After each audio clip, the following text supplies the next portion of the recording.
அவங்களுக்கு எம்ஜிஆர்கிட்டையும் துளி கூட பொறாமல் கிடையாது, சிவாஜிகிட்டையும் இல்லைங்கிறதுக்கு ஒரு சின்ன சம்பவம் உங்களுக்கு சொல்கிறேன். கே சங்கர்னு ஒரு டைரக்டர், எம்ஜிஆர் உறவினர் தான் அவர்.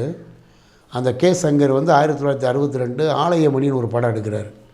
சரோஜதேவி, எஸ்எஸ்ஆர், சிவாஜி எல்லாம் நடித்து பிஎஸ் வீரப்பா தயார் பண்ணுறாரு. 62 வருடம் சென்னையில் அந்த படம் வெளியாகுது.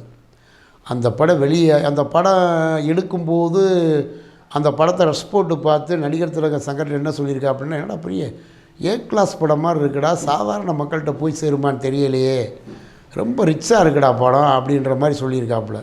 சங்கருக்கு கூட லேசான பயம் வந்துருச்சான். ஐயோ அப்புறம் பிசி சென்டர்லாம் அது எப்படி போகுதோ தெரியலன்னு சொல்லி சங்கர் பயந்துக்கிட்டு இருக்கும்போது அந்த படம் வெளியான நைட்டு 10 மணிக்கு சங்கர் வீட்டுக்கு ஒரு ஃபோன் வருது. யார் பேசுகிறான்னா மக்கள் திலகம் பேசுகிறாரு. ஏய் தம்பி, கணேஷ் படத்தை பார்த்தேன், 4 தியேட்டர் ஹவுஸ்ஃபுல்லாக போய்கிட்டு இருக்கு சென்னையில். ஏன் சொல்கிறேன்னா, முதலாக சென்னையில் 4 திரையரங்களை 100 நாள் ஓடின படம் அந்த ஆலயமணி. ஒரு மக்கள் திலகத்துக்கு எவ்வளோ ஒரு பெருந்தன்மை. அவர் படத்தை பார்க்கவே முண்டி அடித்து க்யூவில் வரிசையில் நின்று பார்க்குற அந்த காலகட்டங்களில் அவருக்கு எவ்வளோ ஒரு தம்பி மேலே, நடிகர் திலகத்து மேலே ஒரு பாசம் இருந்துச்சுன்னா, ஃபோன் பண்ணி சங்கருக்கு ஃபோன் பண்ணி சொன்னாப்பிலையாம். அப்புறம் தான் அந்த படம் தெரியும், ஆலயமணி மிகப்பெரிய வெற்றி படமாச்சு.